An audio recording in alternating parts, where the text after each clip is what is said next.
Well, in my excitement over creating that last video, I neglected to tell you a couple of important things. Maybe you've already figured out what I was talking about.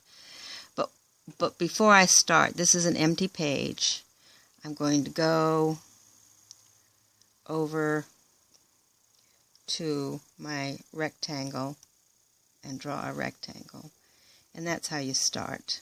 I'm going to draw the rectangle to cover the whole sheet of paper. Whoops, my pattern is already selected over here. So that's the reason it immediately put the print in. And I don't really want that. So you go up the top here and bring that back to the basic right there. So now I have a box.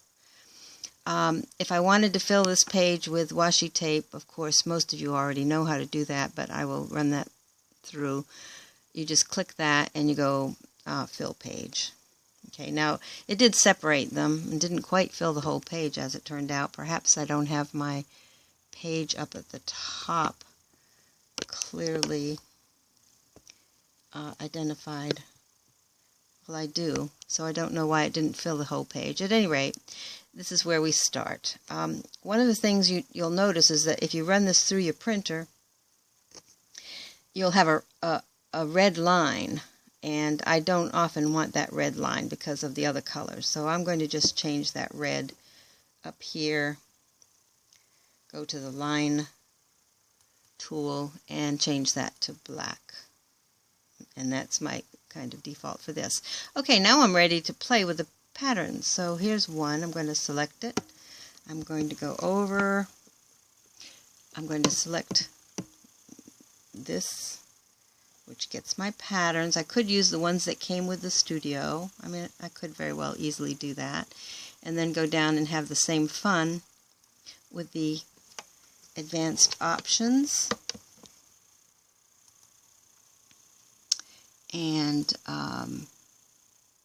one of the things I didn't show also on the last video was the pan pattern. And this one's not going to matter so much because it just enables you to move the pattern around. Well, it does actually. You get some kind of interesting effects up here as I do that. I'm panning the whole page and I can pick out whatever design I want.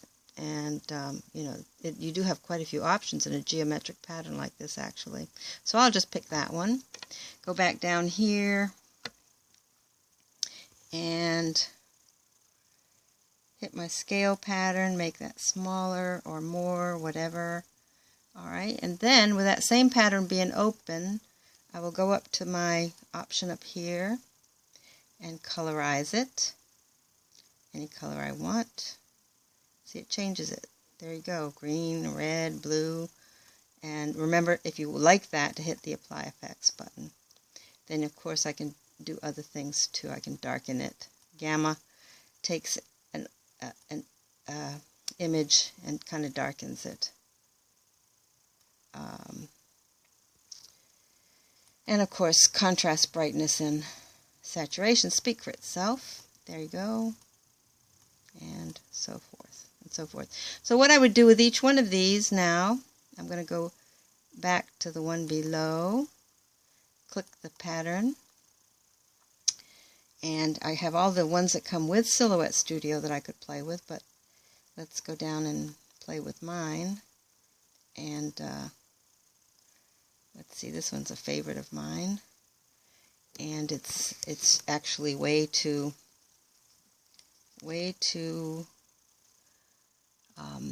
large a pattern. So I'm going to go down here and scale the pattern down, get it smaller. But I think this one might also look better if I was able to enhance it. It's an actual ikat pattern, and it looks more interesting that way.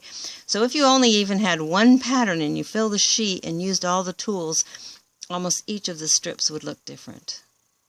So what I wanted to do is show you, I just create these rectangles. That was the part I missed before, the rectangles. The other thing I missed before was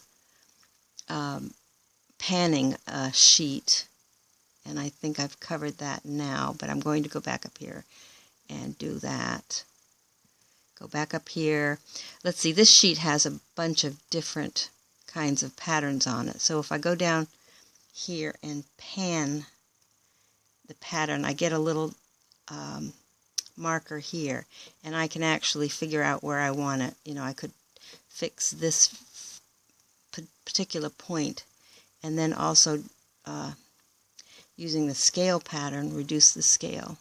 So I just wanted you to know how many. You can make it wider, which is kind of pretty too. And just unfortunately my camera is making it look very dark, but it really does look much nicer than the farther I pull it away. It tends to get dark. Anyway, this is just part 2, so you'll know how to get started. I had forgotten the part about the rectangles. I did want to tell you about the pan pattern feature, and pretty much that's it. So part 2 should get you started having more fun with your patterns and your Silhouette Designer Edition.